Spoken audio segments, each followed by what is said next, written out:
thought it was good. I thought our team competed really well. It was fun to see guys get out there and fly around.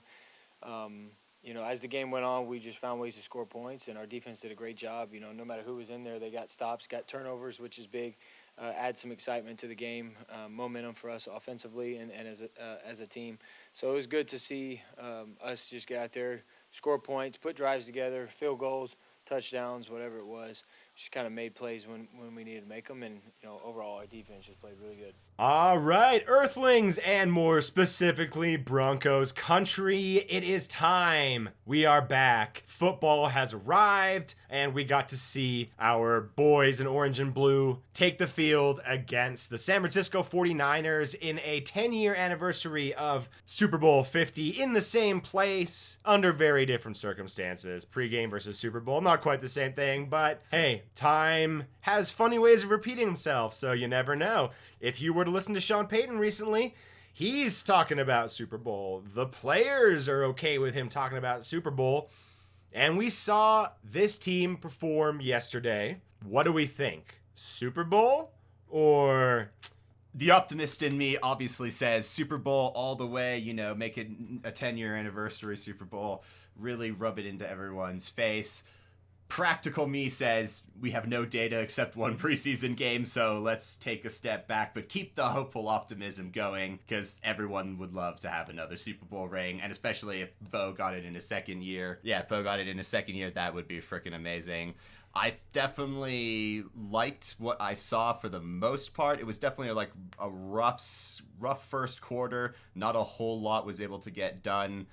Bo's definite worst moment was that the safety, the pressure was up, and I'm glad he didn't take the sack, but still it was I just would have just be on the line of scrimmage, you can do it. I've seen your rifle arm, but it was a sketchy play, over the shoulder throw too, so that's always a problem. Yeah, and if he had taken the sack in the end zone, same result. Safety, intentional grounding in the end zone, any penalty in the end zone is a safety. You gotta hope. Well, you'd like to hope that he would have diagnosed the pressure a bit first, gotten a running back to block. Free edge rusher. We saw a lot of pressure on Nix during his 3 series. He didn't look real comfortable for the most part, and in fact, he actually kind of underthrew some receivers a few times where Sutton ended up having to kind of play defense in the end zone, and that's not what you want to see, but I know what I saw last season. Yeah, exactly. And I know what I heard out of training camp. So I've got to believe that this is an aberration, right?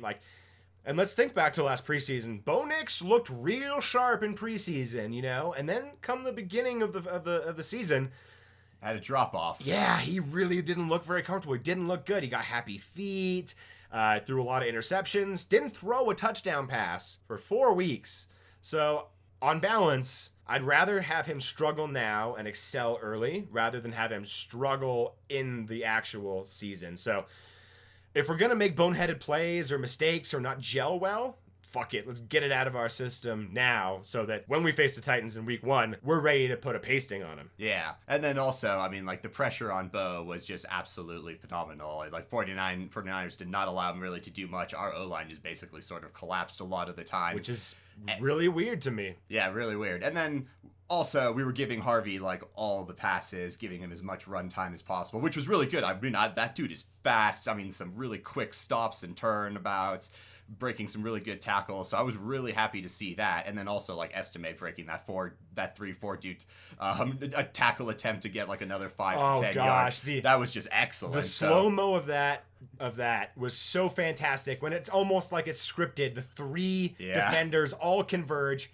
He gets out of all of them, and they all fall to the ground in a domino effect right in front of the camera. And, Estime is coming straight towards the camera. Yep. Another defender is coming to try and make the tackle, and they're all collapsing behind him. It was just chef's kiss. It was perfect. Yeah, that was good. So the run game, that definitely seemed nice and solid. And you could tell Peyton really wanted to see it. Yeah. He caught a lot of running plays.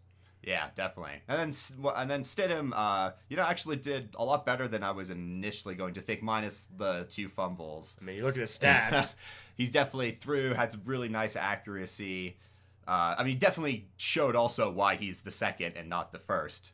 But it's good to see that Bo has someone behind him right now that is working out with the team. Yeah, I'm very comfortable having him be our number 2. If the worst were to happen, it wouldn't be the sky is falling.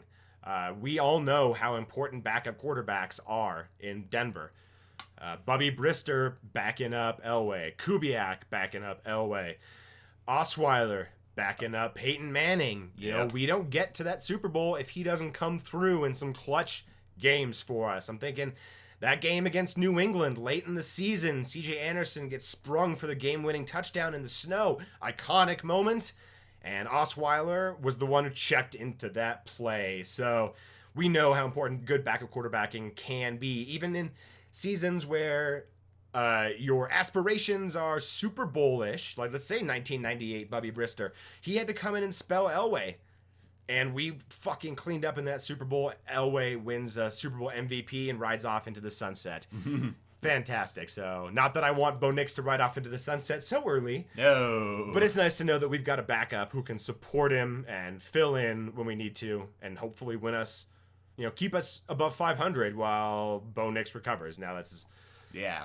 And it's good to have a veteran in there to film study, and they've got good relationship on and off the field. So that's always encouraging to see. That's just good teamwork, team chemistry, supporting each other's stuff. You see Bo Nix on the sidelines fucking stoked every single time something went well. Like, yeah, he didn't have a great series or great series of series, but he was happy to support his friend and teammate when his series excelled like that. I mean, yeah. And then also, like, another thing to defend Bo is, right, I mean, we're used to the awesome Bo of last season, but, now he's having to play with a back that's properly mended. So he has to readjust not being hurt so much. Yeah. So that's going to take a few games. Now, of course, yes. I mean, he has to get used to his new robotic superpowers in his back, obviously. Yep. So we've talked a lot about the offense, and it sputtered in the beginning. Definitely found its stride. Jared Stidham did a great job. I mean, just so you guys know, 14 to 15, 136 yards, 2 tutties, no interceptions, 2 sacks for 7 yards. No discredit to Stidham. Crushed it against their 2s and 3s. Now, let's talk about our defense. Because that was on par. That was like a hot knife through butter. I mean, the first series was rough. 50-yard pass completion. Made Mac Jones look 70%. like Tom Brady there for a second. That actually, you're right. That was kind of that was a weird thing. Like, damn, he got way better from last year. And then, boom, sort of regressed to the mean. So our first series with our starters, not what you want to see. But after that, I mean, stifling is a good word for it. They could do nothing. Yeah, shut down. I mean, Benito... that one series, he basically just took over that series, and that's the kind of impact a good defensive end can make. That outside linebacker position can wreck a game. Yeah. Tom Brady knows what can happen. The AFC Championship game, 2015, he was hit dozens of times. It was glorious. And it worked. Yes. That's what led to the Von Miller interception. So Nick Benito is going to be a stud, probably going to be in contention for DPOY again, which, let's not forget about our cornerbacks. We upgraded in the draft, and Riley Moss seems to be on the mend, or seems to be healthy again. I guess he was on the mend last season. He seems to be healthy again now. Yeah. I don't think I saw any issues with those 3 when they were starting in the beginning. No. I think those big passes were all given up to safeties or DBs that weren't them. Yeah. I don't have those right in front of me, unfortunately. Yeah. But think about how demoralizing it must have been to be a 49ers fan. Like, we're finding all these things to nitpick about our offense of a preseason game in which our starters played half of a quarter. Yeah. Right? But they got shut out for... the 3/4 of this game, 0 points put up after the first. Yeah, 30 unanswered points to end to not end the game, to continue the game. That's 30 points over 3 quarters. San Francisco did nothing offensively after that first drive. Yeah. And that just goes to show you how deep our secondary is, how deep our D-line is, and what absolute monsters we're going to have on there. Like, having depth is excellent because it's football. Yeah. People are going to get banged up, dinged up. There's going to be a lot of rotation going on. So great shit to see. We just want to see the first unit tighten up a bit there. But let's just say, give them the benefit of the doubt. Yeah. Preseason game 1. First preseason game, stretching your legs, getting a feel for each other again in actual combat positions, let's call it. Yeah, it's So- different than practice. A scrimmage is just not the same as, think about, you got the stadium. I mean, not a great turnout for the Niners. No, weirdly. yeah, I it was kind pretty empty. I'd like to compare that to what Mile High is going to look like next weekend. Oh yeah, you can definitely bet that at least twice the many people. I I'm gonna kind say. of expect it to be sold out. Actually, I do too. Honestly. Yeah, because I mean, us Broncos fans, And we especially really love now, seeing ourselves. like- yeah. So that the defense is going to be beastly. As long as we stay healthy. I mean, we've got some questions. Inside linebacker are upgrades. The 49ers know better than most because they both came from there. They're injury prone, let's put it that way. So is our new tight end as well, which we didn't see really much of at all yesterday. I'll have to keep an eye out for Evan Ingram a little bit more. I'm not sure what the plan is next game, how much the starters will play. I expect them to play quite a bit because from my understanding, Sean Payton wasn't real stoked on the performance. No, yeah. And there's some good reason for that. So beyond just the pure performance, the raw numbers, the game itself, some of Sean Payton's comments going into this game, may have slightly came and bit him a little bit because he was really hyping up this team, talking about Super Bowl aspirations a lot, saying that Bo Nix is going to be a top 5 quarterback. And when Sean Payton says these things, I tend to believe that he believes them. I don't think he's just blowing smoke. But what it does do, though, is it gives us the illusion that shit is going really, really well because Sean Payton is saying these things. And so you expect really great heights to be immediately achieved straight out of the bat. And when it does fall short, to be nice, to put it nicely, the gold becomes extremely tarnished really quickly in the mind. And so you're like, ooh, shit, what's going on now? What are you saying? Yeah. And so if Sean Payton believes it and he sees it in practice somehow, I believe that these players are going to put it together. Yeah. But yeah, raising that bar so high ahead of time puts a lot of pressure on Nix, being like, yo, you're going to be a top 5 quarterback. Instead of just letting him be a quarterback and grow, and I'm sure there's a lot of mind games that go into being a head coach that I am not in the know about. I'm not privy to, duh. Mm-hmm. This may just be maybe this is good for Nix. That's what he needs or something like that. But I don't think the moment is too big for Nix. I mean, he crushed it last season. He's done nothing but grow his entire football career from Auburn through Oregon through the first season in the NFL. And, we really don't want a sophomore slump. No. Let's hope that we have the same offensive line we had last year, which was a top 5 unit in run and pass. So ostensibly that should be exactly as good, if not better. Maybe another year to gel. Some people got paid. They should be stoked and motivated. We hear these stories about players signing new deals to stay with the Broncos and taking team-friendly deals.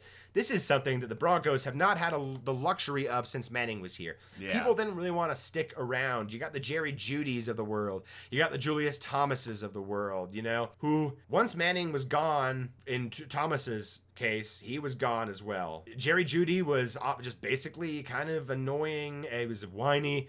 He was talking about how I'm just training cardio out here, I guess. I never get throwing the ball.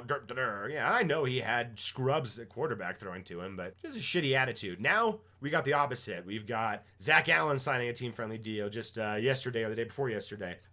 We had Cortland Sutton sign his deal, team-friendly deal. So that's really encouraging stuff. So if I hear all those things, it all seems to be turning in the right direction. Everyone's gushing. I'm willing to bet that next game you see a bit more oomph and click and seriousness from specifically the first team offense. Yeah. I think so too. Just need a little time to gel, get it. I mean, well, not gel. Time to warm up. Shake the rust off. And then come out raging. Yeah. Well, guys, thanks so much for joining us. We will be back regularly since the only sport that we know anything about is back on TV. And the team that we care about the most is back on TV. So we look forward to watching this and hopefully sharing in many celebrations with Broncos country in the next 8 months. Damn straight. And until then, hail Lucifer, like, comment, subscribe, and we will see you guys next time.